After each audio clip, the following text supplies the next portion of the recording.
So anyway, welcome to everybody here. And of course, we'll be hearing from Marcela in just a second. For next month, which is November 18th, that's before Halloween, it's before a week before Thanksgiving. I have a couple people on the maybe list and they're getting back to me. So you will just be surprised who we have. But of course, it's always someone wonderful and you don't need to worry about that, right? So otherwise, I'm going to have you, if you can, figure out this of how to do this. You can either raise your hand or you can write a question in the chat and I'm going to kind of monitor that. And Akana's the person who's running this today. So you know that I'm not. Anyway, are we all set? Think so. So Marcela, you can introduce yourself and what you'd like us to know. They have information about you a little bit, by the way, because I've sent out emails, but you can just go right ahead and everybody else I think is muted and we're set. And I'm muting. Great. Thank you, Carol Ann. I really appreciate it. And of course, thank you, Meredith, for being on and letting me see your face sort of in this almost post-pandemic moment. It's nice to see you. I haven't seen you for a while. And everybody else who's on the call, it's not the first time that I speak with our good friends at the League of Women Voters. We've been working together for years on a variety of issues, and so we really appreciate it. I wanted to really just kind of briefly go through some of the work that we're doing both at the national level and the local level that that might be of interest to you all and kind of where we're at and what sort of our trajectory is in the short term as well as the long term.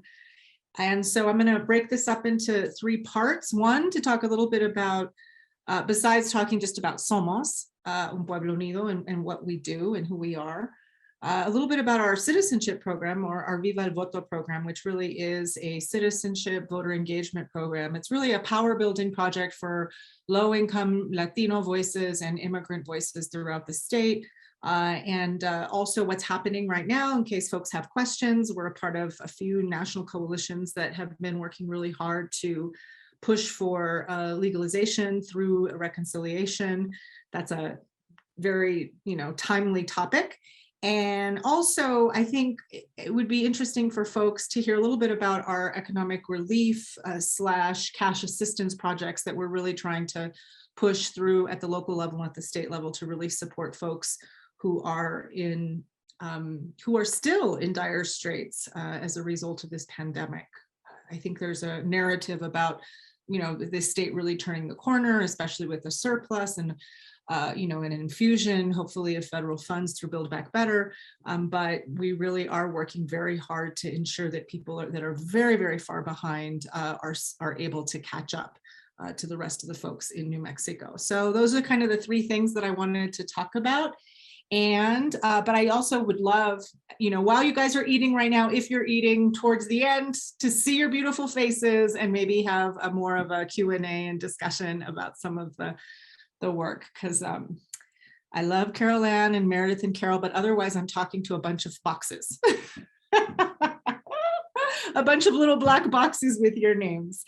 So Somos Un Pueblo Unido is a statewide immigrant-based civil and workers' rights organization. We've been around for 26 years.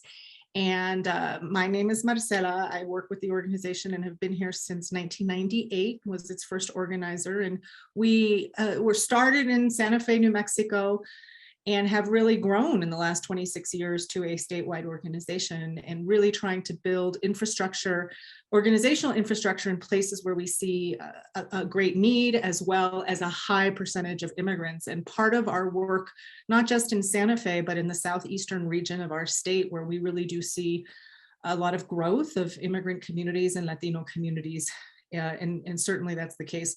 It's been happening for about 30 years, but it certainly continued to happen during the last 10 years. And so that leads us to a lot of work that we're doing on redistricting and citizenship. So we'll talk a little bit about that. But Somos has basically been around for 26 years. We do a lot of grassroots-led policy work at the local level and the state level. And We know that New Mexico really does boast some of the more progressive immigrant and integrative immigrant policies. And so we really have shown compassion as a state, but also just really sensible policies that really have helped support immigrants. Of course, the pandemic has really elevated certain discriminatory practices and institutions and laws that have really left immigrants out, like unemployment benefits, for instance. And these are practices and policies and laws that we have sort of taken for granted and have never really challenged. But now, as a result of the pandemic and as a result of our work during the pandemic, we really are going to continue to challenge every last discriminatory practice that we have. Yes? This is just to interrupt you. I'm sorry. The reason people are not on with their pictures I know. is because our internet is so bad that when they put the picture on, they lose everything. So it's just part of our issue here. So that's why a lot of people can't get on. No worries. It's not about you. My only point was that hopefully we can get to a point today in the next hour where we can talk to each other as opposed to me just talking to you. Right, so, that's fine. Just wanted to know it wasn't about you. It's just here. So I'm going to share our screen a little bit just to kind of go through here, make sure that you guys can see what I see. Do you all see this? Very good. I can. So. Oh, you can. I can. Very good. So just to kind of give a background, we're, almost 1 in 10 New Mexicans is immigrant or foreign born, but obviously have been here for, many, many decades. And most recent, I would say in the last 40 years, we've really seen a slow but steady growth of immigrants. When I moved to Santa Fe almost 25 years ago, we were about 5 to 6% foreign born in our state. And so we've seen that continued growth, specifically in places like Santa Fe, of course, Doña Ana, Luna, and I think a lot of folks don't realize how many Latinos and immigrants are in southeastern New Mexico and in oil and gas. So I have those are the 5 counties with the highest percentages of immigrants in our state. It's, I think, 19% in Doña Ana, 19% in Luna, 17% in Lee, 14% in Chavez, according to the latest figures. Our members, we're a membership-based organization. We mostly work in hospitality, restaurants, construction. It obviously runs the gamut. We're in every industry, but this year we really focused on the essential nature of our work and contributions to our economy. We really do think of ourselves as an immigrant-based economic and worker justice organization, as well as a civil rights organization. So you will see a lot of our work in the press, as well as on our website, which actually has really good information about all of our accomplishments, not just as Somosistas in this state, but really with a lot of allies, including with allies like the League of Women Voters in New Mexico and folks like Meredith, who've been so key in helping us save some of the key policy wins that we've passed, and also pass some of the key policy wins like in-state tuition and financial aid, which we moved forward back in 2005. And so, it really does run the gamut. We look like a lot of folks, but really we kept the oil and gas industry going during this pandemic. And that's important because a lot of people think that it's the oil and gas men, the owners, who really run the show. And they do indeed. Southeast, it's something that we're trying to really balance some of the power there between workers and the industry. But it's really on the backs of workers that we're seeing this surplus that we're going to be dealing with here in the January 2022 legislative session.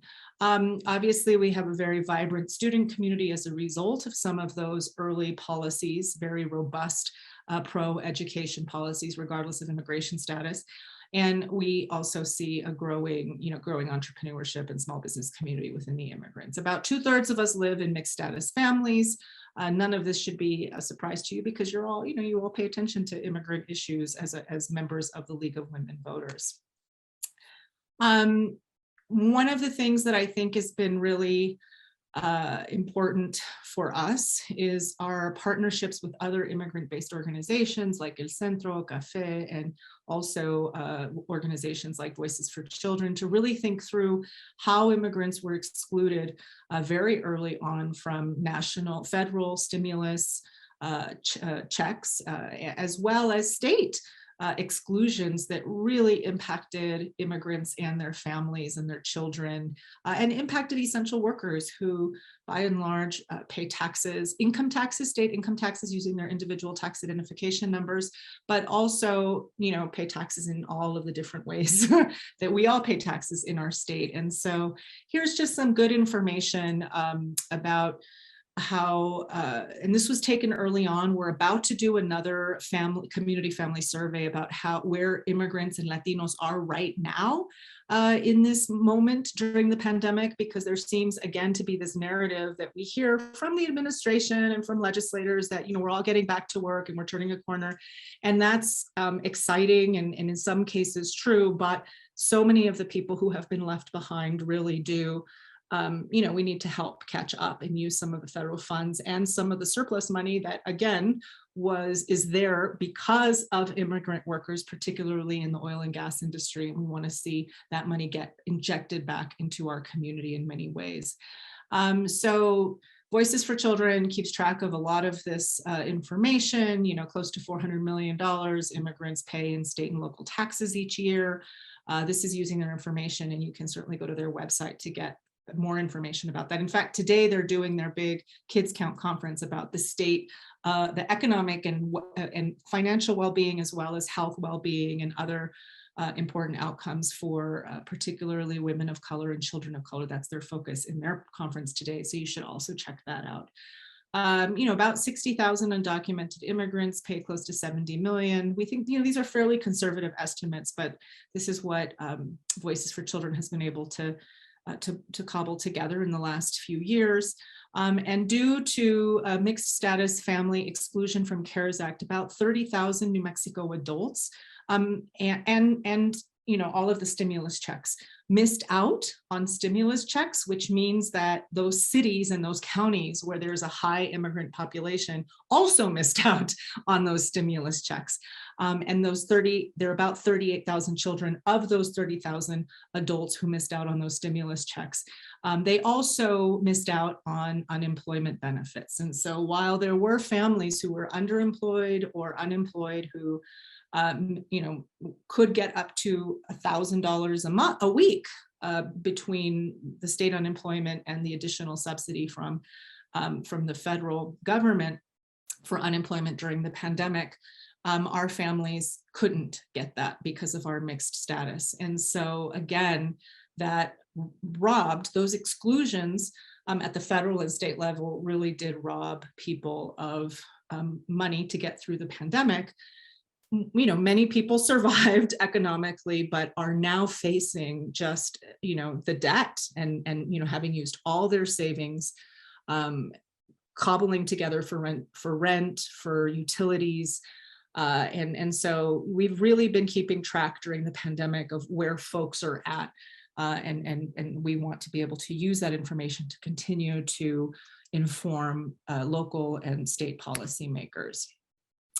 We formed the Economic Relief Working Group with the folks that you see on this slide at Centro, Café, PCA, and Voices for Children to really think, to expose. We first came together because we just really wanted to expose the fact that there were people who were really struggling in communities, particularly rural communities, without major safety support services because of their status. And so we did a Latino Decision statewide survey back in 2020 that really showed how many of our families didn't even have $100 in their accounts because they had used it all to be able to pay their bills when the pandemic shut us all down. And so this is old information, but you should know that by the end of the year we will have a follow-up survey with many of these families to really get a sense of where folks are at now and how they are faring.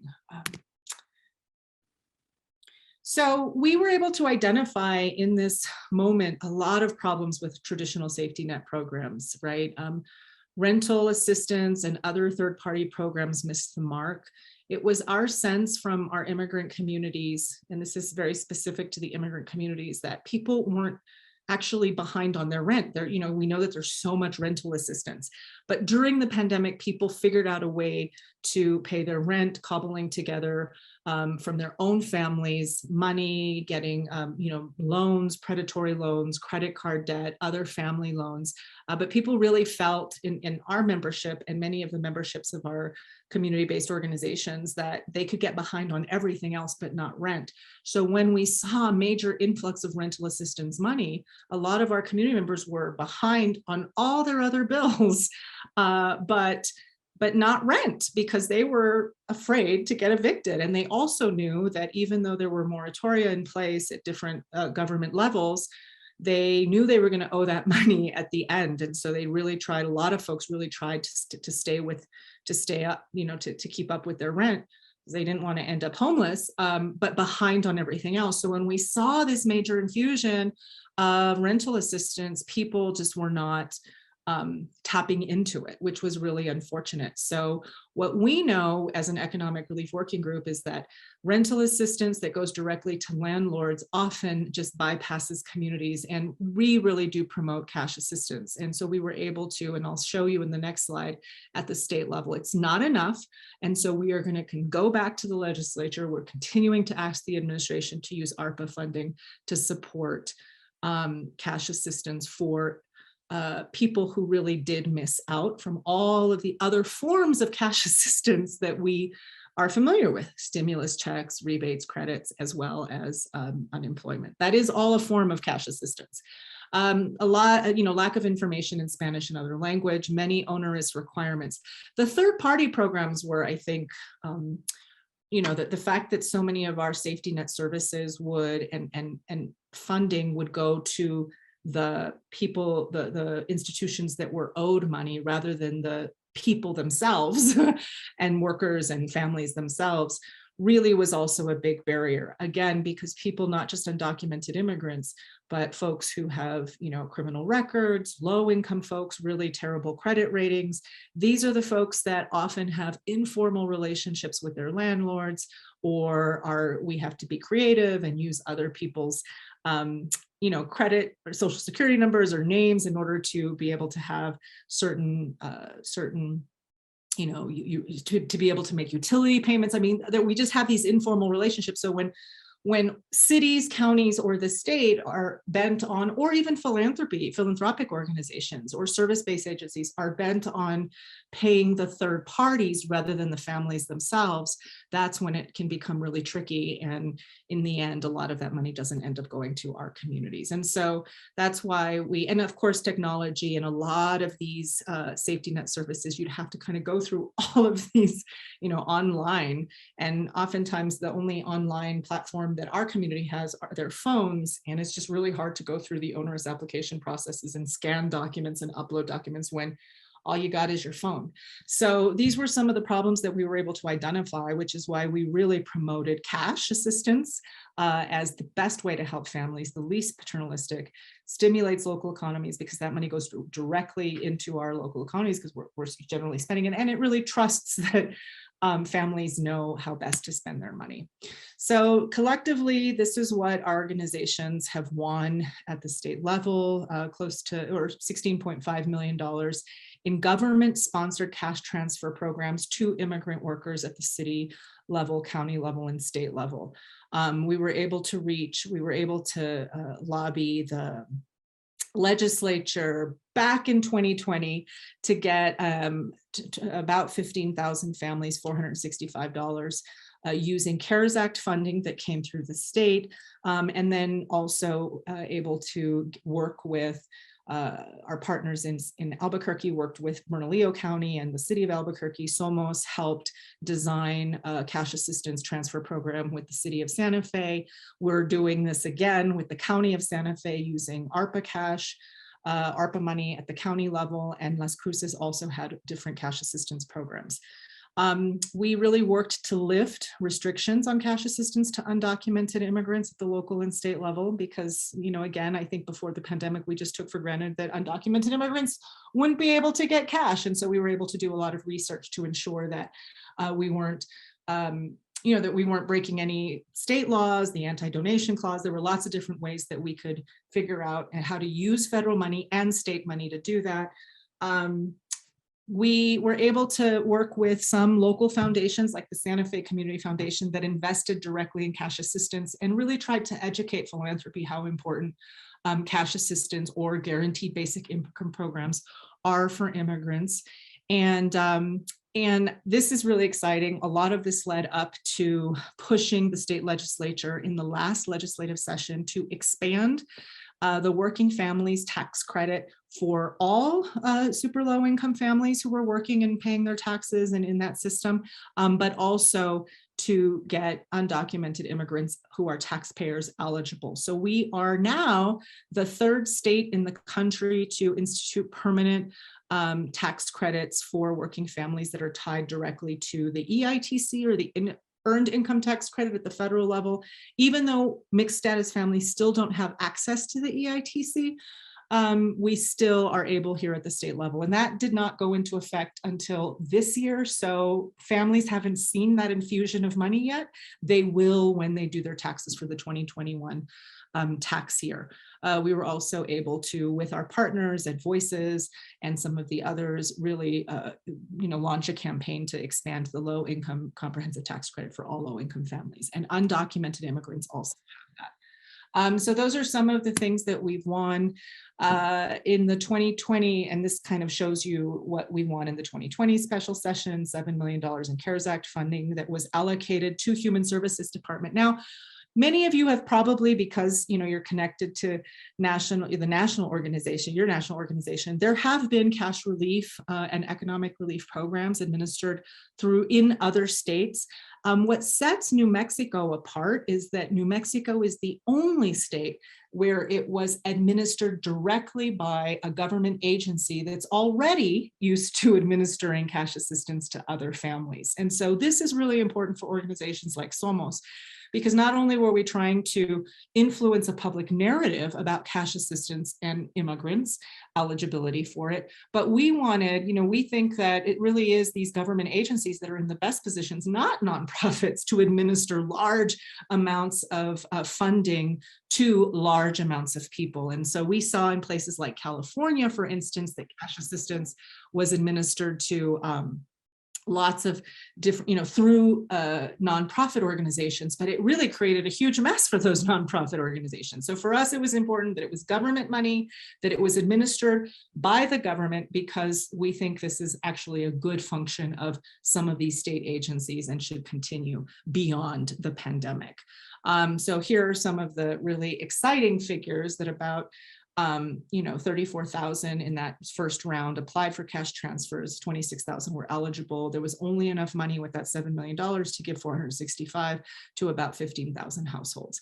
And in the 2021, the legislature from the general fund appropriated an additional $5 million to bolster HSD's program, and about 5,000 families received 750. This is just scratching the surface, because again, fully documented families received $5,000, $10,000, $15,000 from stimulus checks, depending on the number of children they have, and unemployment alone. None of that money came to our mixed status families, which is why we continue to fight to help bolster these funds. This is just, we have a lot of this information on our website. I won't go through all of it, but Santa Fe was able to deliver money directly. We helped them design that program. Santa Fe was the first, and it was sort of the model for the rest of the state, including Albuquerque, Bernalillo, and now Las Cruces. So that's very exciting. If any of you live in Santa Fe, please shout out to our administration, our city council, as well as our county, which has also just appropriated ARPA money so that we can continue to get that cash assistance out. Changes to the working families tax credit, we already talked about. For us at the state level, the next steps really are, we know that there are about 34,000 families that applied for cash assistance. This means that there are about between 25 and 35,000 families that didn't get any of those stimulus funds throughout the last year and a half, and are really behind and need support to catch up. And so we're focusing at the state level and at the city level and county levels to get ARPA funding to do that. So far to no avail with the state, but we're going to keep pushing for ARPA money. We think it's crazy that undocumented immigrants, although they work, are essential, helped keep our economies afloat during the pandemic, do not have access to state unemployment benefits, even though as employers we pay unemployment, we play into that system irrespective of our employees' immigration status. And so there is no reason for immigrants to be left out. So we're going to be working on that in the next couple of years, and really try to help agencies, the state government and city and local governments really rethink their traditional safety net programs. So one of the exciting things that happened in Santa Fe, for instance, is that we have this very robust program called Santa Fe Connect that was already in place before the pandemic, which was great because it already had there were already mechanisms through which to deliver support to families in need. As a result of our work with the city, there is a real effort now to infuse that program with direct cash assistance that goes to families as opposed to through third parties like utility companies, water companies, landlords, etc. So there is an institutional shift there because there was such a good outcome from the direct cash assistance infusion into those families. A lot of this leads to guaranteed basic income projects. Santa Fe has started a guaranteed basic income project. Somos Un Pueblo Unido is about to launch in December with our partners a statewide guaranteed basic income project, which is entirely funded by the Kellogg Foundation and the Up Together organization that has been able to raise money. And so our goals with this project is to really take a look at how cash infusion into mixed status families, both in urban areas and rural areas, benefit. How does cash assistance on a regular basis benefit these communities? And all of this leading to a broader policy agenda to ensure that when, that we're included as immigrants in all of these programs, that we're expanding cash assistance programs, that we are helping a safety net service shift from solely third-party administered programs to more cash assistance, direct infusion of cash into families' lives. So those are our next steps. I'm going to stop sharing this if I can. Stop share. That's a lot of the work that we're doing at the state level. The other thing that might interest the League of Women Voters is that, we have a very robust citizenship program in Santa Fe and southeastern New Mexico, and are really pushing forward some policies at the national level. It's very hard when you don't have 60 votes in the Senate, obviously, but there are lots of different ways that our administration at the federal level can support streamlining of citizenship services and infusion, particularly in rural communities that continue to grow. So we've really invested in citizenship voter engagement all over the state, but particularly the southeastern region of the state where we have an office in Roswell and we have an office in Hobbs. There are about 55,000 in New Mexico lawful permanent residents who are eligible to become citizens, but there are so many barriers to actually becoming citizens, particularly in rural communities where there aren't very many services, legal services. And so Somos Un Pueblo Unido, as a part of the National Partnership for New Americans, has a very community-based pro se. Would-be citizens get a lot of information and support from each other through our programs and through Somos and through our partners to really take that leap, study for the exam, do their own citizenship applications with support. And so far, we've had probably close to 500 folks go through our programs and really be able to make that leap. Our job is to take the folks who don't usually have the same access to, immigration attorneys or English classes. A lot of folks are workers, essential workers, or older people who, there aren't a lot of classes, citizenship preparation classes in Spanish. A lot of them are in English throughout the state, including Santa Fe. And so because we've been able to work with partners, we've been able to help our partners, such as Literacy Volunteers of Santa Fe, develop a whole program to do citizenship preparation, tutoring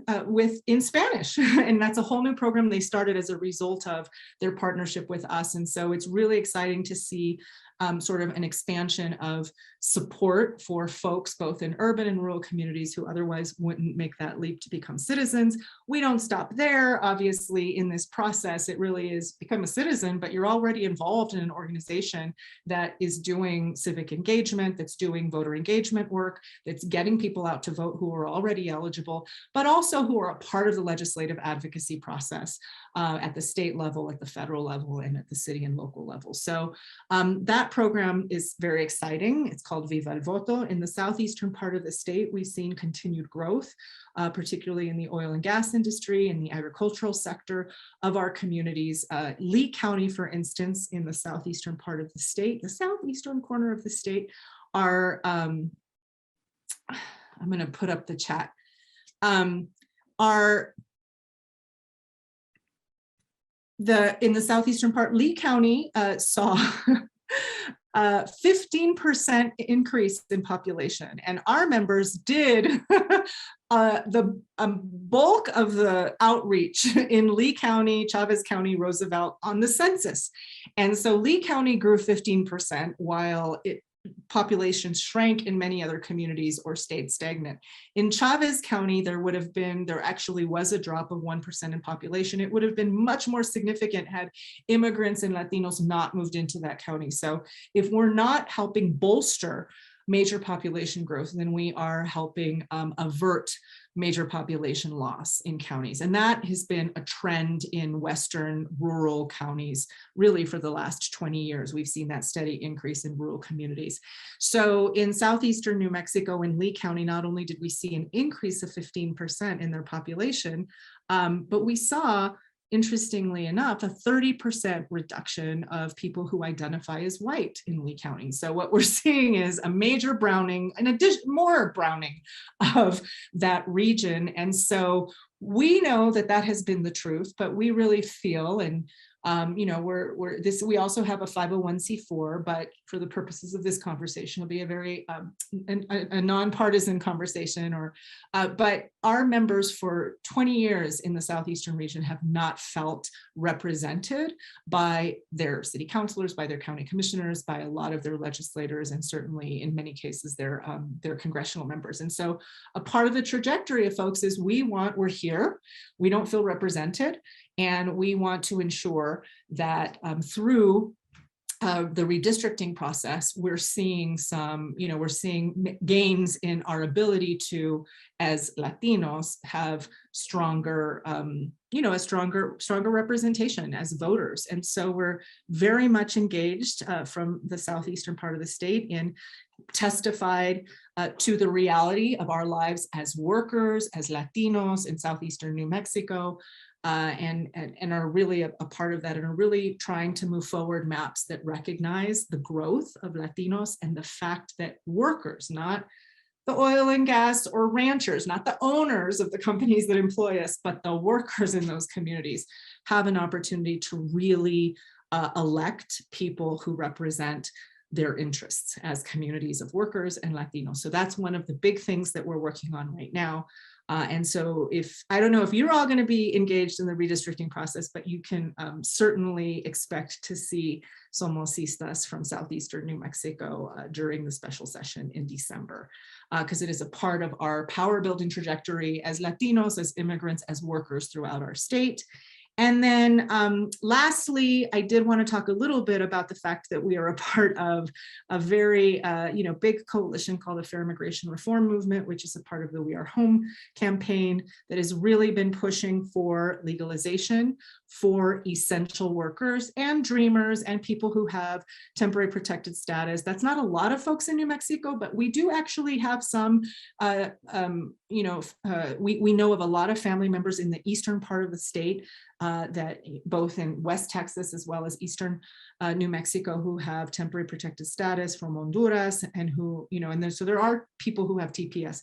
So agricultural workers, people who have temporary protected status, people who have DACA or dreamers, but also for us, it's the most important that we're including essential workers in our state, because we really feel that legalization, one, is a reward and we deserve it, because again, we really have kept not just nationally, but here in our state, key sectors like oil and gas in our economy running, but also because we think that it is necessary for a full, robust, and inclusive economic recovery, particularly in those communities that have high percentages of immigrants that have missed out on all of that additional funding that helped keep community, local economies as well as families going during the pandemic. So that's happening at the national level, and I can answer any questions about what we're at. As far as I know, I mean, we do like bi-weekly calls about what's happening at the national level. You should know that our congressional delegation, that there are a few key Senate leaders, like Senator Schumer and Durbin and Senator Padilla, who are really helping try to push this through reconciliation. And Senator Ben Ray Lujan is a part of those key discussions and is really, as a part of the Congressional Hispanic Caucus, and as a new senator, is really kind of, has really injected himself in New Mexico into that process. And so it's really important that we thank him for that, because I think it recognizes how key immigrants are to our state, and especially in certain sectors of our economy, but also that we continue to build support in New Mexico politically for a strong, robust legalization program. Obviously our wish is to have it lead to a path to citizenship. It's citizenship. We know that the parliamentarian at the Senate parliamentarian has indicated both formally and informally through her advisory opinions that she doesn't think permanent status can be given. But I think maybe tomorrow or Monday, the Senate leadership is going to continue to have informal discussions with the Senate parliamentarian to really think through, okay, what can we get? What kind of permanent protections or even temporary protections can we get for undocumented immigrants in our state? So that's what's happening at the federal level. And our job here, of course, is to continue to mobilize. We worked with two other organizations to get close to 100 local city, county, state representatives to sign on to a letter to the Biden administration, to legislators, really pushing for and saying, get this done. This is a once in a decade opportunity. If we cannot get it done through reconciliation right now, if we cannot get pushed to get those 50 votes to include it in the package and keep it in the package, then we really are missing this opportunity and not delivering on a promise that we've been making as Democrats for years and years and years and years, but also really missing this opportunity again to include not just these essential workers, but all of their US citizen children into these programs for the next 2 to 3 decades. So that's where we're at. That is all I have to say. And now I want to see your beautiful faces and see if you have questions and discussion. And I don't even know what time it is. Very good. We have about 20 minutes. Well, I'll start anyway. Okay. I have some questions. So does mixed family mean that one parent is an American citizen and one is not? And in addition, because I don't know anything about this, I'm listening with both ears here. So what I think you were saying is that mixed status families were not receiving federal funds or state funds. And so my question is really, what is a mixed family? And so if the mother is a citizen and the father is not, just, or vice versa, it doesn't matter, wouldn't that one person be entitled to benefits? And the children may or may not be American citizens. If they were born here, then they of course are American citizens. So can you explain that a little bit to me? Well, thank you for asking for that clarification. You probably are asking because it probably sounded like, what, mixed status families don't get anything? Right, I didn't understand. It's a little bit shocking, but that's basically the truth. I mean, there are programs, there are some benefits for US citizen children, irrespective of their parents' immigration status, right? A mixed status family is, it's any combination of, undocumented immigrant or undocumented children, undocumented parents, one person who has TPS, or one person who has, a lawful permanent resident, or one person who's a citizen. In the case of people in New Mexico, most of our children were born in New Mexico, you know, even though we're undocumented. But even a family where a spouse is a lawful permanent resident or has some kind of immigration status, even though the whole family is in, you know, because the whole family does their taxes together using their individual tax identification number, they do not have access, for instance, to the earned income tax credit, even though their US citizen children are US citizens, and even if one of their family members or one of their heads of household is undocumented and documented. So because they don't have access to the EITC at the federal level, which is an important credit for families who are struggling and who are poor and who are working but poor, the state's working families tax credit was directly tied to the EITC at the federal level. So because we didn't have access at the federal level, that means up until now, we didn't have access at the state level.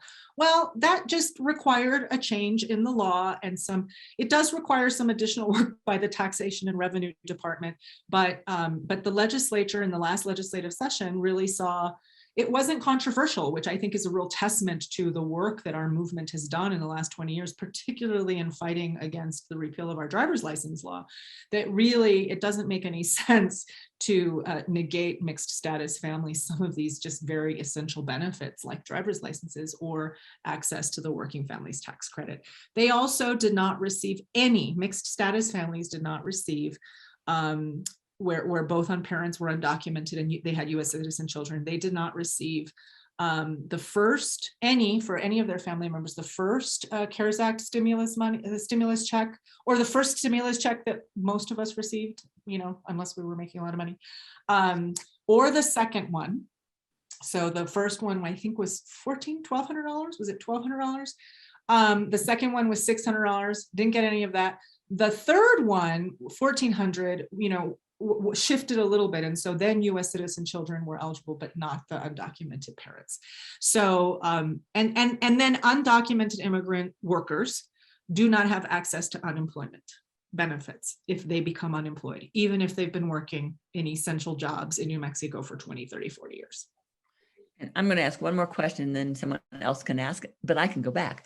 So because this is very important to me, I'm sort of a vaccination Nazi type of thing. Are we able to get, because they're free, no one asks you much, are we able to get the 12 and above, I'll just leave it at that, not undocumented people vaccinated? Or is there a fear there or something that prevents them? A fear of exposure, not a fear of the vaccine, although that could be there too. I think that we've worked really hard, and I can tell you that Somos, you know, we do the translation, the interpretations, for instance, for the governor's COVID updates and DOH's updates. We really have we knew very early on in the pandemic that that this was unprecedented. It was so clear.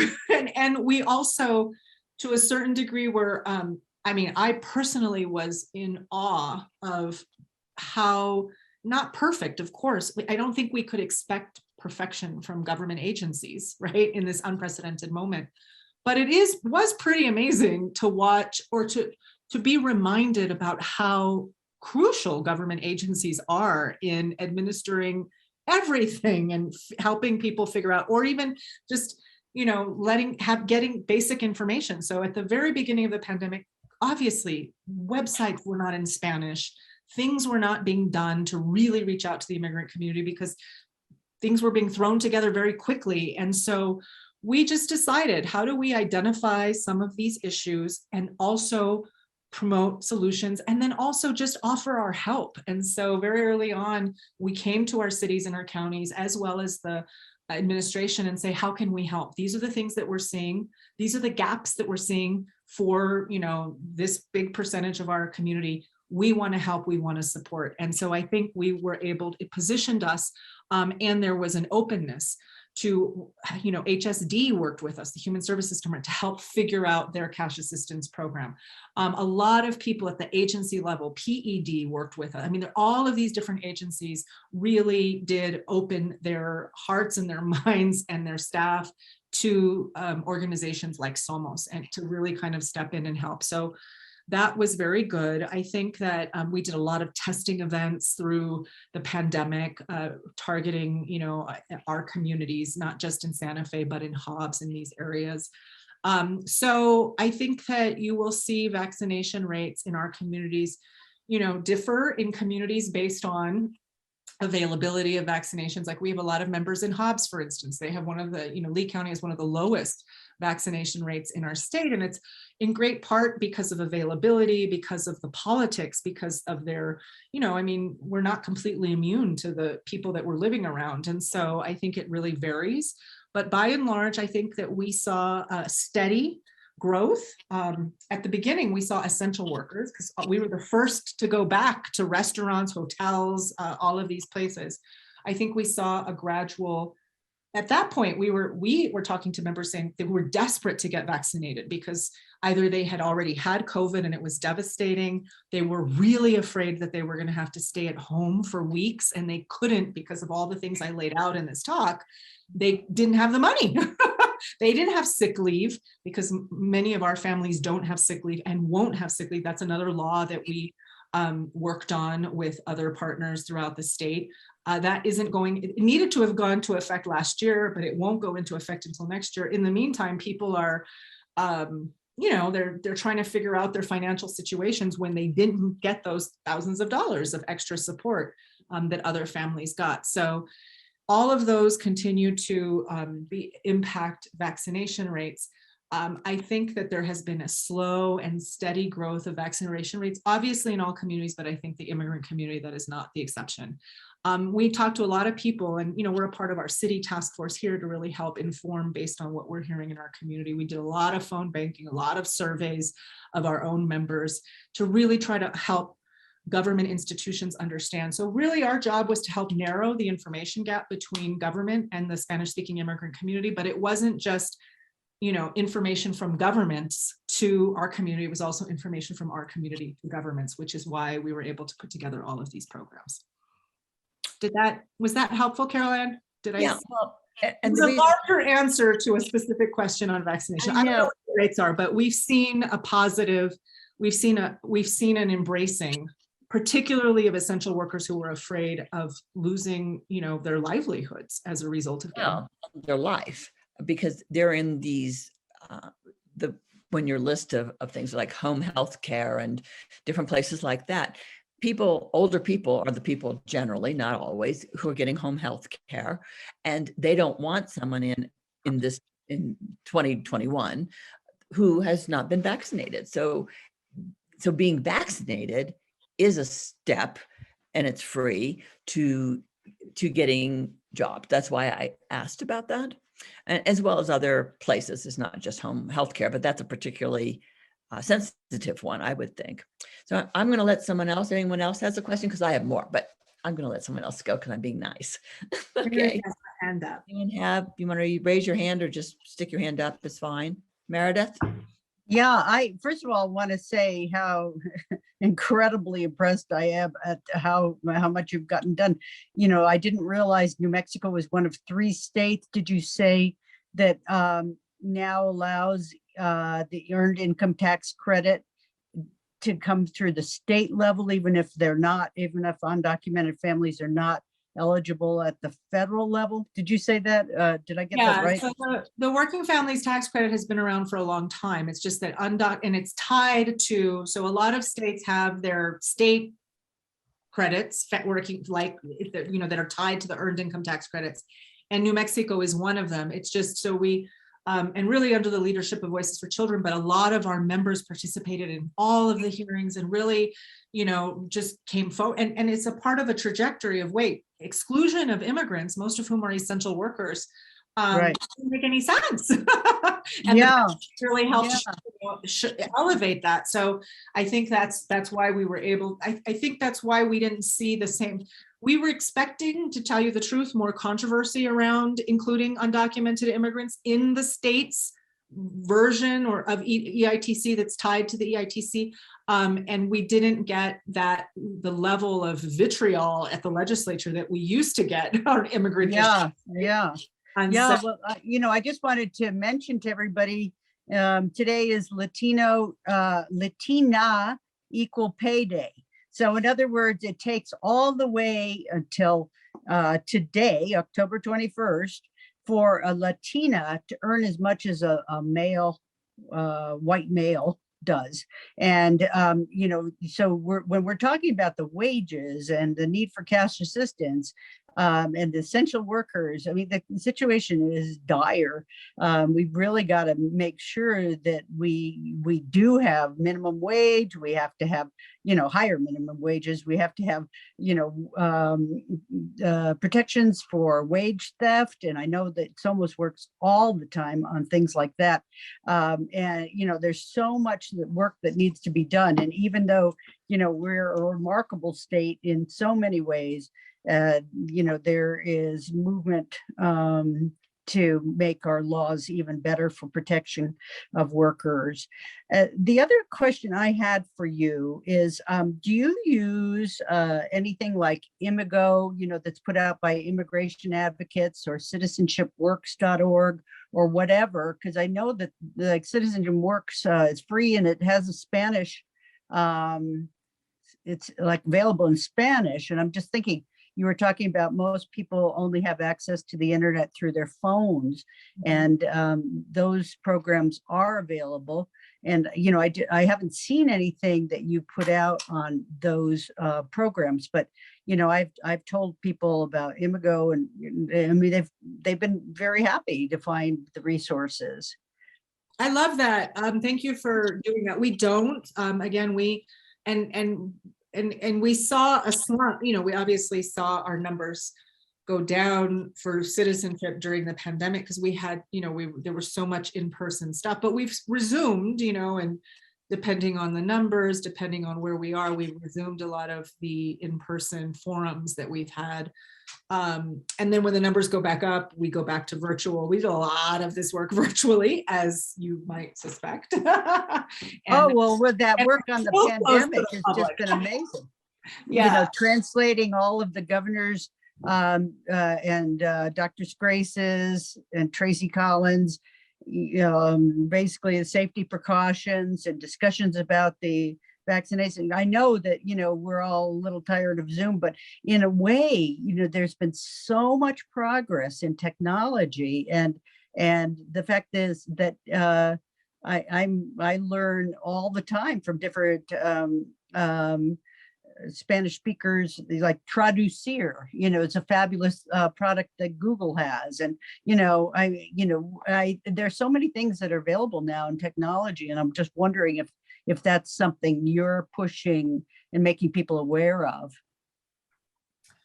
Well, we had to learn it ourselves, to tell you the truth. We've done so many things with Zoom, and we, again, with our 501c3 partners throughout the state and our 501c4 partners, really worked to make sure, because we're used to, as you all know, going to the legislature every year. We always have an Immigrant and Workers' Day of Action. So, it was hard. We were able to push through a lot of the legislation that we were, in coalition with others, or as Somos, really were able to push through a lot of really good pieces of legislation.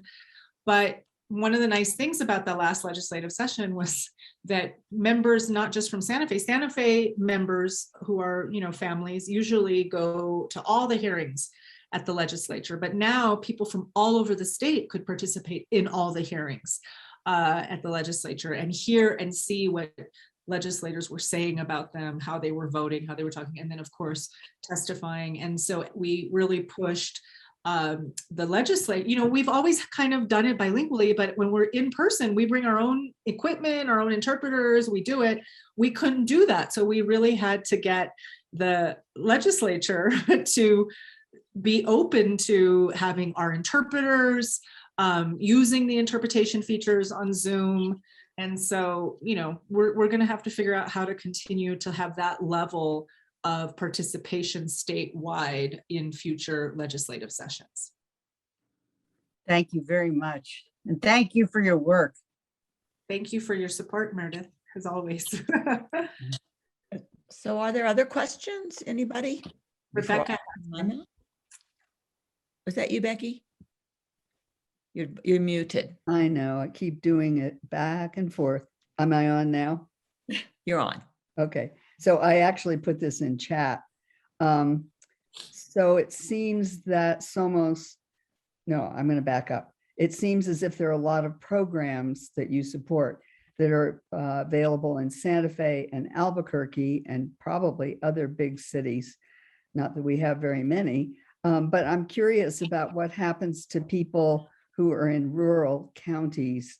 Do their counties help them, or are they reliant on the state or you to bring these programs to them? That's it. Thanks. Oh, I'm really glad you asked that question, Rebecca. That is why we keep pushing the state to, that's why we keep pushing the state, both the legislature as well as the administration. Like we're really promoting additional funding to go into these state programs precisely because of this. I mean, again, it's been great. Albuquerque, they have a cash assistance program available right now. Santa Fe county will start one emulating the cities fairly soon. And that's another big, I think, lesson here is when government, especially in these difficult, unprecedented moments, but generally, if they work first with community-based organizations that have an ear to the ground, their programs are much more successful. We worked with DFA to really help identify some of the programs in their rental assistance program, and we're seeing some of the changes to it. But we always say, start with going to your community-based organizations in designing your programs, and chances are they're going to be more successful. You'll be able to get the money out the door very quickly, as the state did and the city and the county when they worked directly with community-based organizations like Somos Un Pueblo Unido.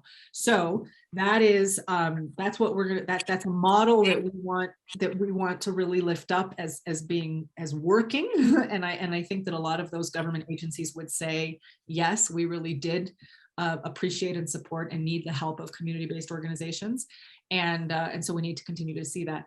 Those communities, rural communities, did not, and our members in the southeastern part of the state did not even have a lot of the traditional service-based or philanthropic organizations. Here, for instance, in Santa Fe, we had the Food Depot, which was incredible in their work to distribute food at different sites throughout the city, or Youth Works or others.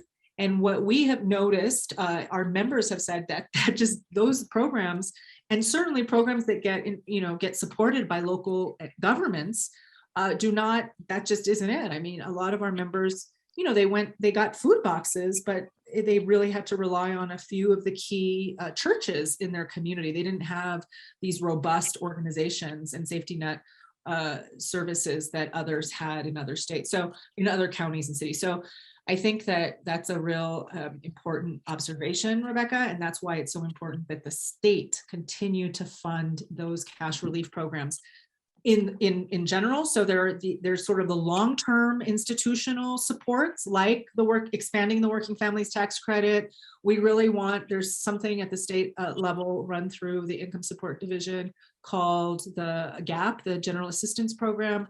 There are programs like this throughout the country. We have one here. It's very limited. We want to figure out how to expand that, how to make sure that people, regardless of their citizenship and other low-income families, are eligible for it as well. And so there are many ways for us to continue to expand this during the next legislative session and legislative sessions to come. In the meantime, our families, and not just immigrants, but a lot of immigrants who didn't get all those other support, majority, did not, they just really didn't, they are behind. They are not recovered, even when they're getting back to work, even though they were the first to get back to work in many cases. Really behind, need some infusion so that inequality doesn't continue to stack and grow as we continue on our recovery path. So we're a little bit over, but I just didn't want anyone, and that's fine. But is there anyone else who had a question? Because I'll just, if not, I will text you some things. Marcella. I but- wanted to ask one quick question before we sign off, Carol Oh, Ann. This is Meredith. Marcella, do you know if, expanding the cash assistance and so on is on the governor's call for the next session? Or are you working on getting it on there so that, you can continue to make progress? So there are two things. It doesn't have to be on the governor's call because these are budgets, right? So HSD, I mean, obviously we would like these agencies to request more funding to bolster these programs. Again, not just for immigrants, but for all low-income families, Yeah. and to include immigrants. And so, there are some things that they don't necessarily have to be on the governor's call for the legislative session if we want money from the funding from the general fund. And the last infusion of money into the Human Services Department Economic Relief Program for our families came from the general fund by the legislature. That was in the 2021 session, and that was $5 million. So the $7 million before that came through the CARES Act money. Right now, there's ARPA money, and there are a lot of requests, of course, to the administration. A lot of that money hasn't been spent yet. You probably have heard there's a lot of sort of contention about whether, the administration gets to spend that money on its own, whether it has to go through the legislature. Who knows, but money is getting spent. And so our requests are modest and it's really how, and based on numbers that are viable. And that is, we have a really strong sense now and of how many people were not eligible for any of those stimulus checks or unemployment. It's just getting some money to them quickly to be able to catch up. A lot of our members have healthcare costs. A lot of our members got COVID and, were sick and stayed home or had family members who earners, the main breadwinners in their families, get sick for a long time, not be able to work, or in some cases die, and so had to deal with a lot of the additional funding or a lot of the additional expenses that came with that, but also losing their major breadwinner. And so this is why this particular segment is really behind right now, and we just need to help continue to get that segment caught up to everybody else, and then keep working as a part of a whole to make sure that we have an inclusive recovery in our communities. Excellent, thank you. So I'm going to ask the last question. So other than cash, which of course is always important, if members wanted to help people associated with Somos or whatever, however one would want to say that, what would they do? Do they need supplies? Would they need anything else or just money? Family members, communities? Well, you're Somos, Our organization? Yeah. Yeah, our organization likes to fundraise for money, certainly, so that we can continue to do all this work. Yeah, no, that's the best way to support Somos, obviously. But the other way, and Meredith, for instance, always gets and as I'm sure many of you do, actually get our action alerts. We do. Especially leading up to the legislative session, we need support from people who vote, who are in key districts where we don't live. Because at the end of the day, with redistricting, Ed is asking, and I'm happy to share what maps we support. It's right at, during this call, we need support.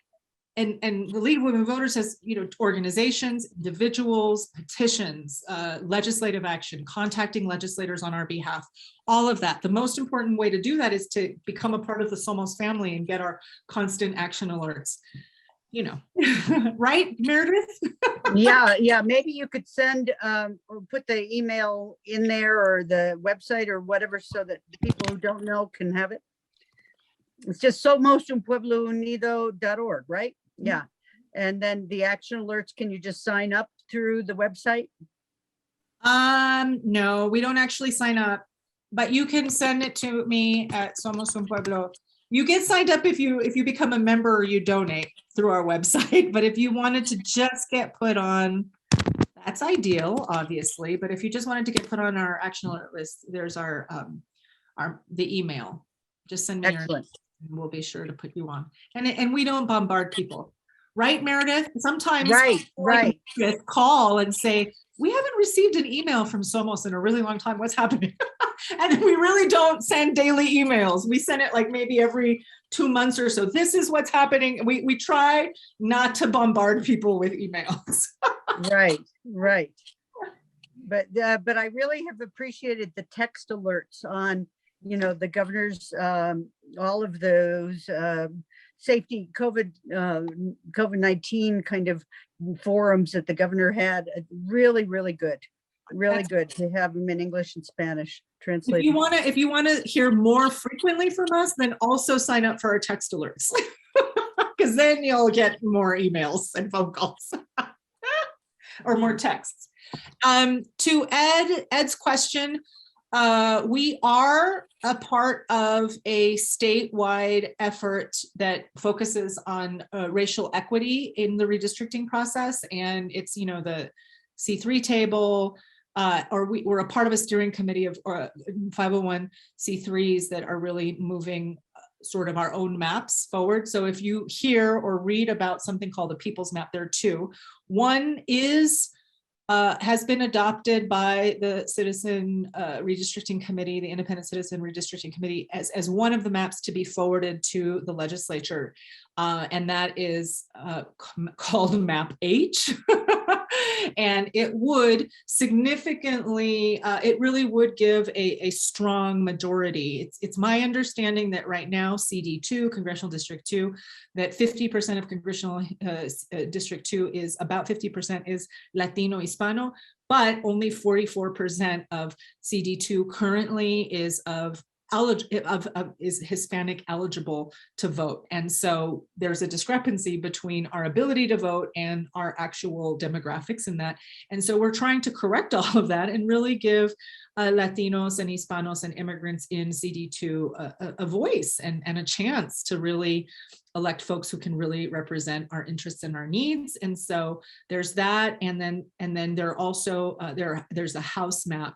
It's called House Map E, if you go to the CRC website, that we support and that we were a part of helping develop, that would, at least in southeastern New Mexico, ensure that we're in House districts where we have strong Latino. And again, we're seeing, 60% of Lee County is Latino. 17% of Lee County is foreign born.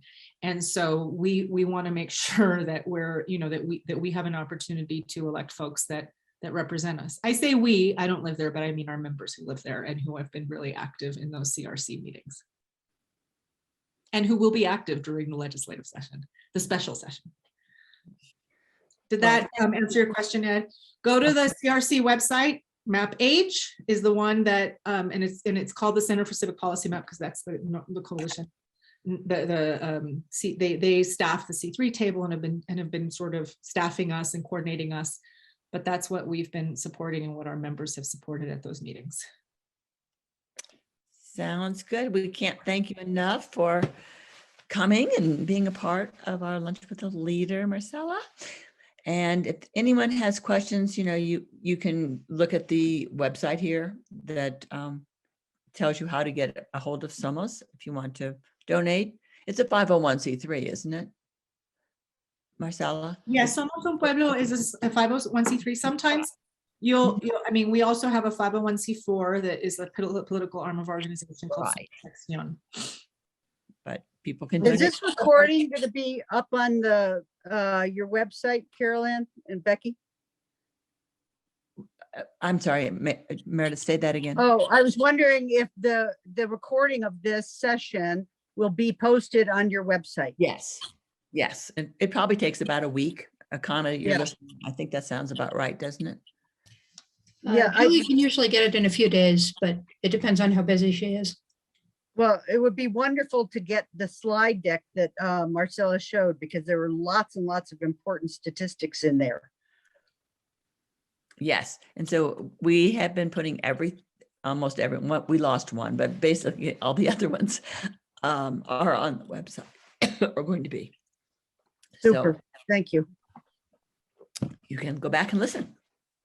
So thank you again, Marcela, and everyone for joining. And we will be in touch. Thank And if you. you have not yet voted, go vote now. Yes, Just thought I'd say thank you that. for reminding me. I better go out there. Bye-bye. Bye-bye. Thank you.